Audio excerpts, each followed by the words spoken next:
The crisp autumn air carried the hum of a bustling city illuminated by luxury and opulence. Standing in the shadow of the exclusive Orem Club, Daniel Harper adjusted his tailored suit. The club was notorious for its exclusivity, a place where only the elite gathered. Tonight, Daniel, a successful entrepreneur, had been invited as a guest. The embossed invitation in his hand bore his name, a testament to his hard-earned success. He stepped forward confidently, ready to mingle with the city's most influential figures. The club's grand entrance shimmered under golden lights, its air thick with prestige. As Daniel approached, the bouncer, a tall, burly man with a stern face, gave him a cursory glance.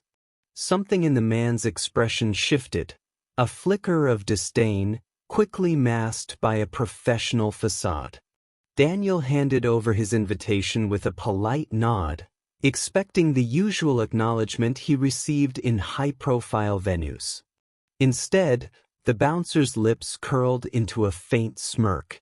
"Sorry, sir, this event is for members only. You don't belong here," he said, his voice steady but tinged with something unmistakable: prejudice. Daniel blinked, momentarily taken aback. "There must be some mistake. My name should be on the guest list." "Check again," he said, keeping his tone calm, though the man's words had already struck a nerve. The bouncer lazily scanned the list, barely looking, before shaking his head. "No mistake. Your name's not here. Club policy, you know. We reserve the right to refuse entry." The words hung in the air like a slap. Daniel's jaw tightened as he resisted the urge to react. "This is ridiculous. My invitation came directly from one of your members," he said, his voice firmer now, his confidence unwavering despite the growing unease around him. As Daniel stood his ground, a group of white guests approached the entrance. Their laughter faded as they noticed him. One of the men sneered, leaning toward his companion and muttering just loudly enough for Daniel to hear. "What's he doing here? Doesn't look like he belongs." The words were like a dagger, sharp and deliberate. Daniel's fists clenched at his sides as he struggled to keep his composure. The group walked past him, their dismissive glances cutting deeper than the words themselves. "I have every right to be here," Daniel said firmly, turning back to the bouncer. His voice carried a strength that refused to waver. The bouncer's smirk widened into something more openly hostile. "Look, buddy, I don't want trouble. Just find somewhere else to go, okay? Somewhere more your speed."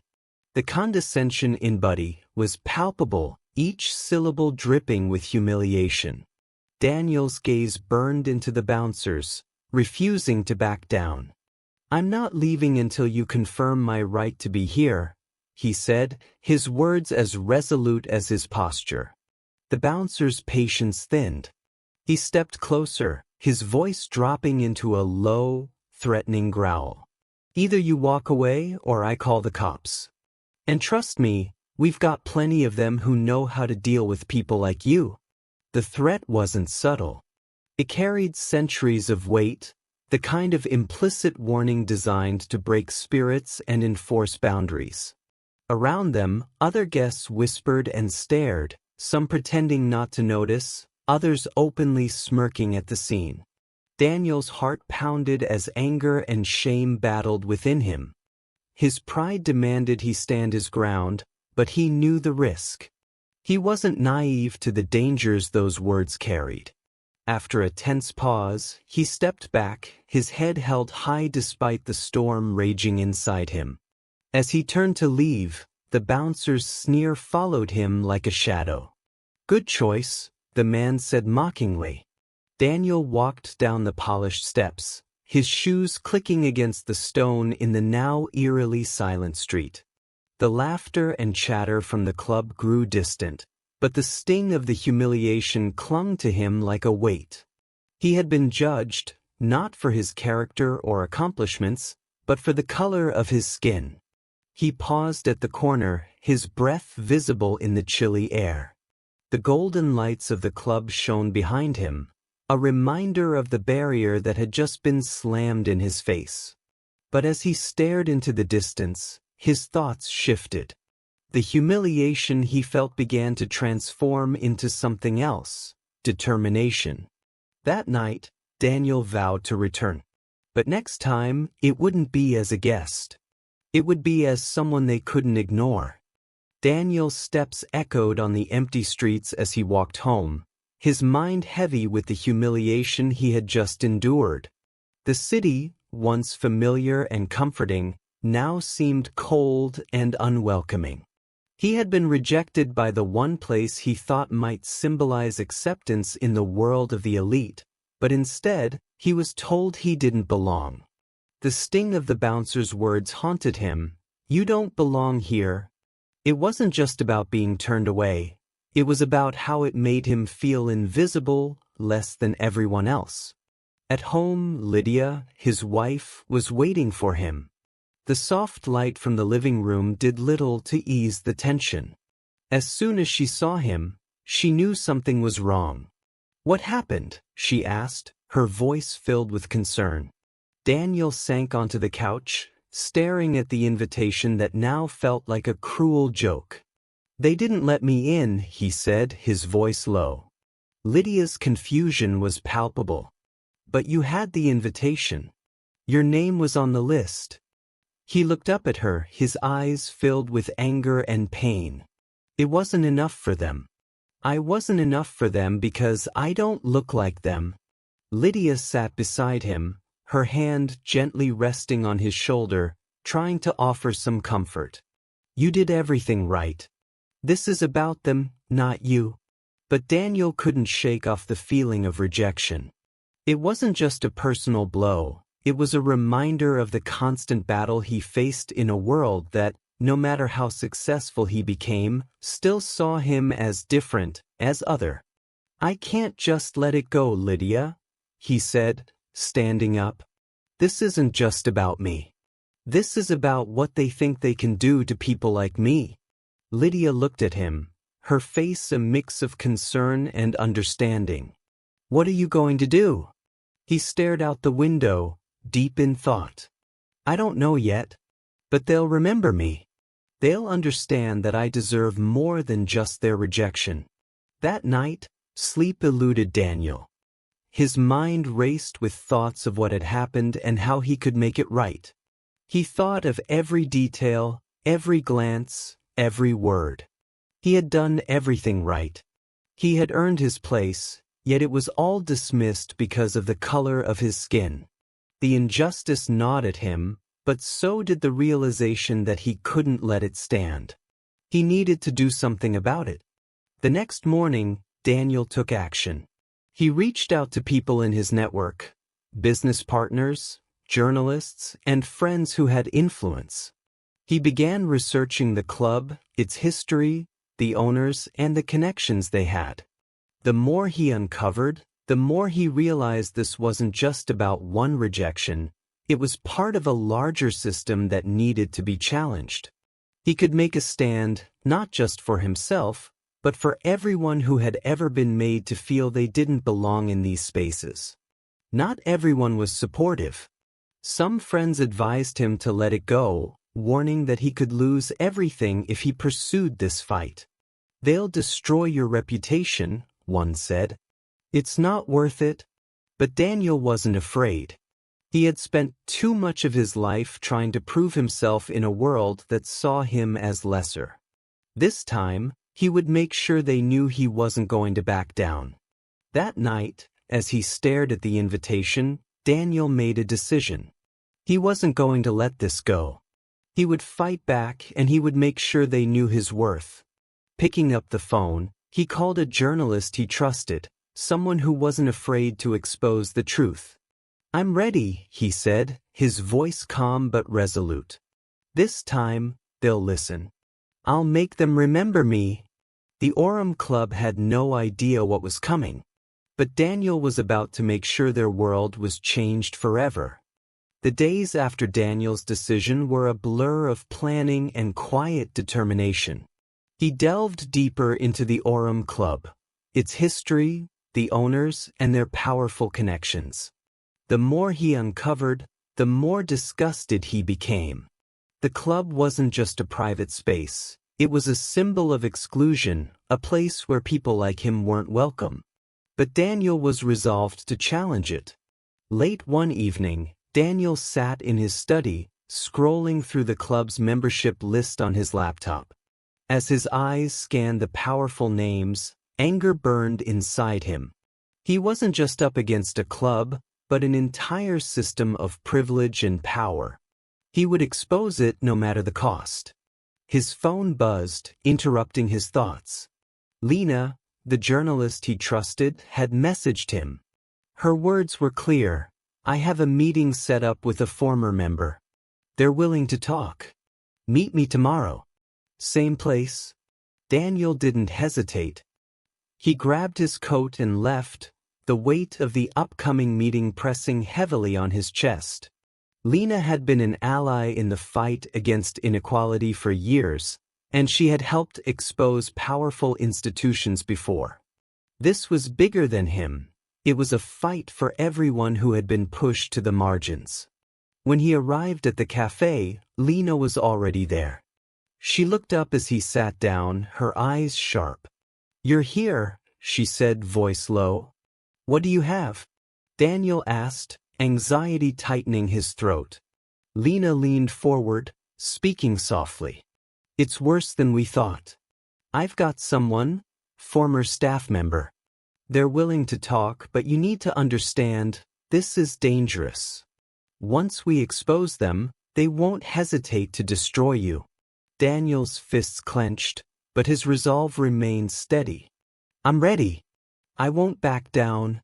Lena nodded, clearly impressed. "I'll set up the meeting. But we have to act quickly. The longer we wait, the more time they have to cover their tracks." The next day, Daniel met Brian, a former employee of the club, in a dimly lit room. Brian looked nervous, his eyes darting around as if he expected someone to burst in at any moment. He had worked at the club for years before being dismissed without explanation. "I don't know if I should be doing this," Brian muttered, eyes shifting nervously. Daniel leaned in. "What did you see there? What did they do?" Brian hesitated before speaking. There was always something off about the place. The way they treated people who didn't fit their image. "I saw them reject people, make them feel like they weren't welcome, like they didn't belong." Daniel's heart raced. This was it, the confirmation he needed. But Brian wasn't finished. "They protect each other, Daniel," Brian continued. "People like you don't have a chance. They cover everything up. They have too much power. Is there anyone who can verify this? Anyone who can help us expose them?" Daniel asked urgently. Brian looked around, lowering his voice. "There's one person. Samantha. She worked as a manager there. She knows everything, but getting to her, she disappeared. I haven't heard from her in months." The mention of Samantha sent a chill down Daniel's spine. Disappeared? That didn't sit well with him. Before he could ask more, Brian suddenly stood up, his face pale. "I've said enough. They'll come after me if they know I spoke. Careful, Daniel. Don't do this alone." Brian rushed out of the cafe, leaving Daniel in the midst of a whirlwind of questions. Disappeared? What had happened to Samantha, and why hadn't anyone heard from her? This wasn't just about a fight for justice anymore. It was about finding someone who could expose the heart of the corruption. As Daniel left the cafe, a sense of urgency gripped him. Time was running out. The more he dug, the more dangerous this fight became. The Orem Club had already proven it would stop at nothing to protect its secrets.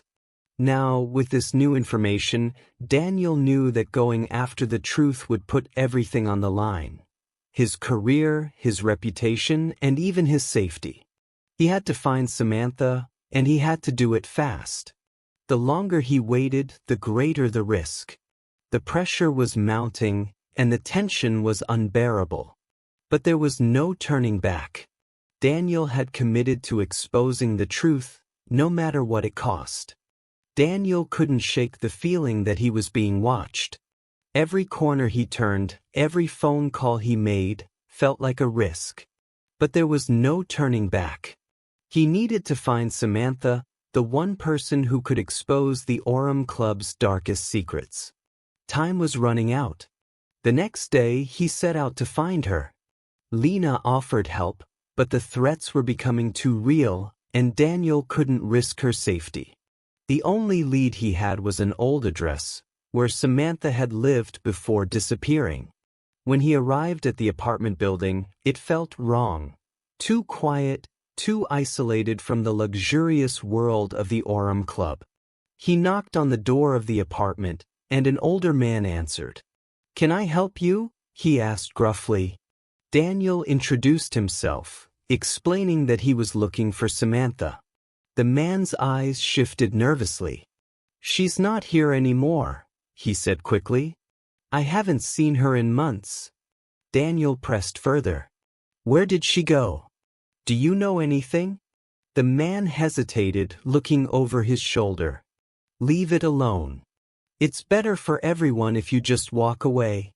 But Daniel wasn't ready to walk away. "But what happened?" Before the man could answer, the sound of a car pulling up outside made him stiffen. He motioned to Daniel urgently. "You need to leave." "No." Confused and alarmed, Daniel turned and rushed out the door. As he reached the stairs, he glanced out the window. A black car idled near the curb, its occupants watching him closely. Fear gripped him, but he couldn't stop now. Whoever was after him was getting too close. He ducked into the alley and ran, the weight of his actions pressing down on him. For hours, Daniel kept to the shadows, afraid to be seen.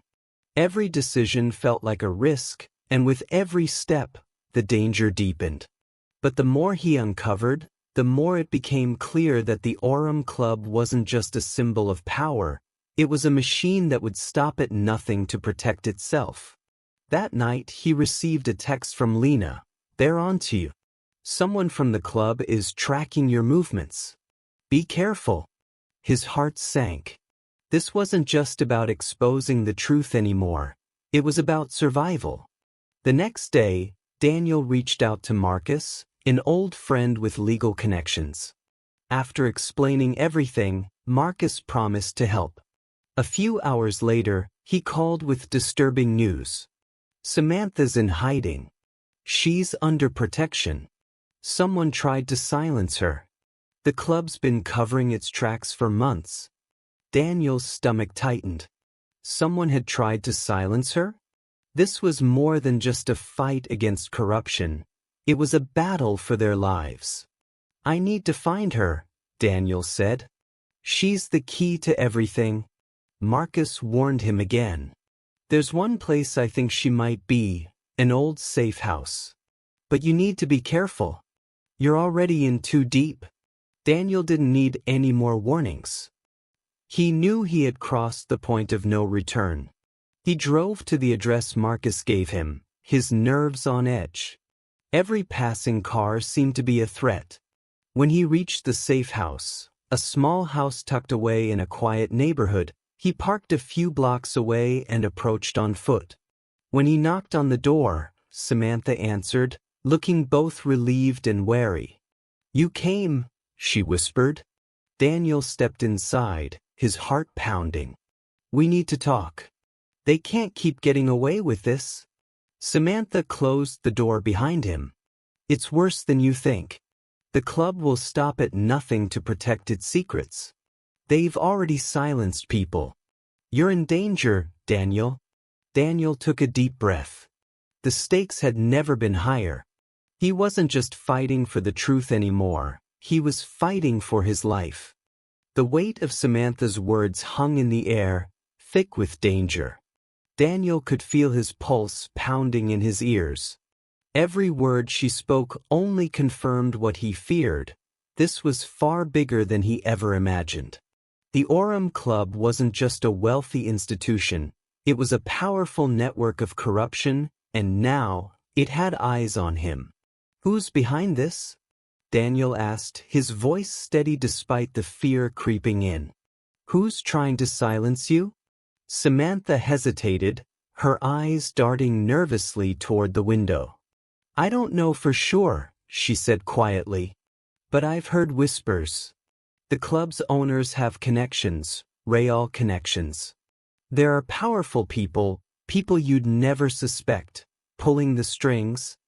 Daniel leaned forward, gripped by the urgency of the situation. "Then we need to expose them. You have the evidence. We have to act fast before they cover their tracks again." Samantha's face was a mask of worry. "I can't just hand it over. They've already been watching me. If I do, they'll come after me again, and this time, I might not get away." The tension between them was palpable. Daniel knew she was right, but the clock was ticking.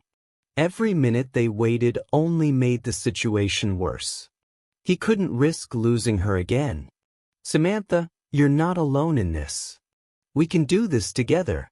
We just need to be careful." Just as he spoke, the sound of a car door slamming outside shattered the moment. Samantha froze, her eyes wide with panic. "They're here. They found me." Daniel's heart raced. He couldn't think. He just acted. Grabbing Samantha by the arm, he pulled her toward the back door. The safe house was small, but it had an exit that led to a narrow alley.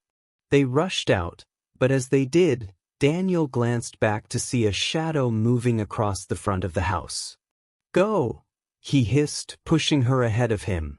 They ran through the alley, the sounds of footsteps echoing behind them, growing louder. Daniel's mind raced. He didn't know how they'd found her, but the reality was clear now. This wasn't just a conspiracy anymore. It was a full-on threat against their lives. The club wasn't going to let them expose the truth without a fight. Suddenly, a black SUV screeched to a halt at the end of the alley, blocking their exit. Daniel stopped dead in his tracks, his breath coming in sharp gasps. He turned to Samantha, eyes wide with fear. "We need to split up," he whispered urgently. "I'll lead them away from you. Go." Samantha shook her head, panic in her eyes. "No. You'll be caught." "I'll be fine," Daniel lied through gritted teeth, the desperation in his voice barely contained. "You have to get away. I'll find you once it's safe." Without another word, he sprinted toward the SUV, hoping to draw their attention away from her. Behind him, he heard the sound of footsteps gaining, but he didn't dare look back. He could hear the car doors opening, the unmistakable sound of men moving swiftly toward him. Daniel reached the corner of the street just as two men emerged from the SUV, one of them drawing a gun. His heart pounded in his chest, but his mind stayed sharp. He ducked into the shadows, praying the darkness would hide him long enough for Samantha to escape. The men shouted at each other, their voices carrying through the night air. "Where did she go?" one of them growled. "She can't be far." The other man scanned the street, his gaze sweeping over every corner. "She's gone. We'll find her. But we have to deal with him first." Daniel's heart skipped a beat as the men started moving toward him, their steps deliberate and calculated. He couldn't stay hidden much longer. He needed a way out. In that moment, a loud crash echoed from the alley behind him. He spun around to see Samantha, her face frantic but determined, standing at the entrance of the alley with a fire extinguisher in her hand. She had thrown it at the wall, creating a diversion. "Go!" she yelled at him, waving him toward the far end of the alley. Without thinking, Daniel broke into a run again, this time toward the alley's exit. The two men, distracted by the noise, were a step behind, But Samantha's quick thinking had bought them some time. As they neared the end of the alley, Daniel could see the street ahead was empty, no sign of other cars or people. He reached out and grabbed Samantha's hand, pulling her toward the sidewalk. They ducked into the shadows of a nearby building, panting with exhaustion. "This is insane," Samantha whispered, still breathing heavily. "They won't stop." Daniel nodded grimly. "We have to get the evidence. We need to expose them before they can hurt anyone else." But even as he spoke, a sinking feeling settled in his gut. The danger wasn't over. The club had resources. They had people in power, people who could make this entire ordeal disappear. And Daniel knew it. They were being hunted. Suddenly, Daniel's phone buzzed in his pocket. He pulled it out to see a message from Lena. "The club's security is tightening. You're running out of time. Get out of there." His blood ran cold. It was clear that whatever they had planned next, it would be their last chance to expose the truth before the club silenced them for good. "Let's go," he said, his voice low. "We need to move fast." But as they turned to leave, the unmistakable sound of tires screeching broke the silence. A car was coming. Too close. Too fast. Daniel's heart raced again. They were being cornered. The screeching of tires echoed down the dark street, cutting through the silence like a blade. Daniel's heart slammed against his chest. He knew that they were no longer running. This was it. This was the moment when everything would either end, or they'd make their final stand. Samantha's breath caught in her throat. "We need to hide," she whispered urgently, her eyes darting around for any way out. But there was nowhere to go. The car was already too close. Daniel grabbed her arm, pulling her toward the alley's dead end. The building was too tall, too close. No way out but forward, toward the approaching danger. "They'll be on us in seconds," Daniel muttered, eyes scanning the street for any sign of help. But the night was still empty. No one was coming to save them. They were alone. The car slammed to a halt at the end of the alley, blocking the only escape route. The headlights cut through the night like a spotlight. The two men from before stepped out of the vehicle, their faces masked by the shadows.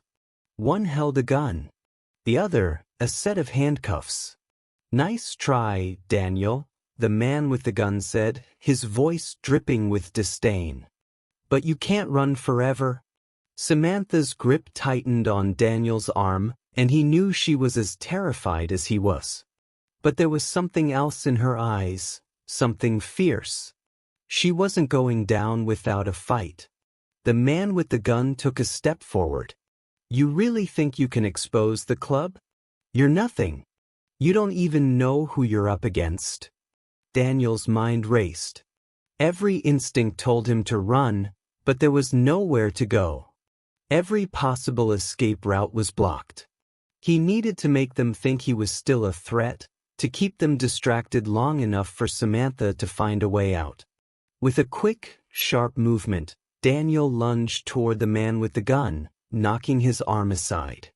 The gunshot rang out, echoing down the alley, but it missed. The bullet struck the brick wall just inches from Samantha's head, and she gasped, stepping back in shock. "Run!" Daniel shouted at her, his voice full of desperation. But before either of them could move, the second man lunged forward, tackling Daniel to the ground. The air knocked out of him, and the taste of metal filled his mouth. He struggled to breathe, the weight of the man's body pinning him down. A handcuff clicked around his wrist, cold and unforgiving.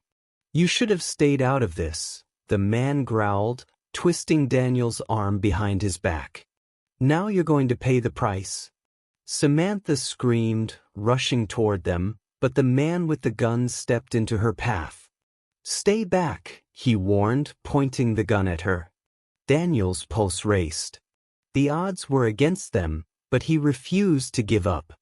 With every ounce of strength left in him, he kicked out, hitting the man with the handcuffs square in the stomach. The man grunted and stumbled back, allowing Daniel just enough room to shift and break free. "Go!" Daniel screamed at Samantha, his voice hoarse with adrenaline. She hesitated, fear in her eyes, but Daniel's words were like a spark of fire. She turned and ran down the alley, disappearing into the night. Daniel knew she couldn't outrun them forever. He had to stop them, or it would all be over.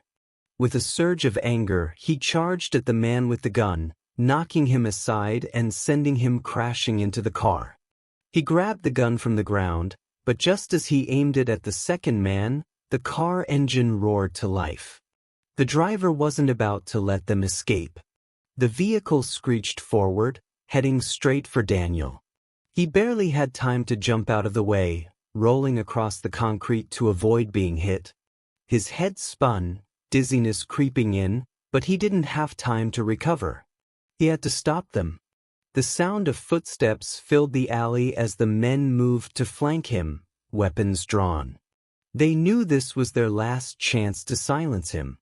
Samantha's face flashed in his mind. The thought of her in danger pushed him forward. He couldn't let them win. Not now. With every ounce of strength left, Daniel dove behind a dumpster for cover. His breathing was ragged, heart thundering in his chest.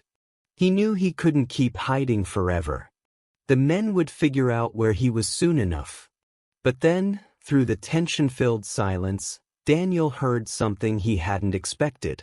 A distant siren. It was faint, but it was there. Maybe the authorities had finally caught wind of the club's criminal empire. Maybe they were already on their way. He wasn't sure if it was a false hope or a real possibility, but in that moment, it didn't matter. Daniel made his move, darting out from behind the dumpster with the gun in hand, aiming for the first man. The shot rang out.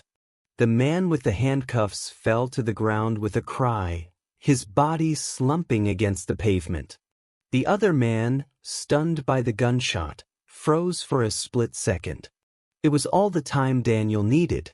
He tackled the man, knocking the gun from his hand. They struggled, rolling across the ground, both of them too tired and too bruised to keep going. But Daniel couldn't stop now. Not when they were so close to exposing the truth. With a final, desperate push, he forced the man onto his back and pinned him to the ground. Breathless, Daniel shouted into the night. "Tell them you've lost. This is over. You'll never silence the truth again." The sirens grew louder, closer. It was almost too late for the men, but Daniel had done it. He had stopped them, at least for now. Just as the police arrived, Daniel looked around, his eyes searching for Samantha. He didn't know if she'd made it to safety, but he knew this fight wasn't over. The truth had come to light, but the battle for justice had only just begun. And Daniel, with every scar and every bruise, would be there, fighting for what was right.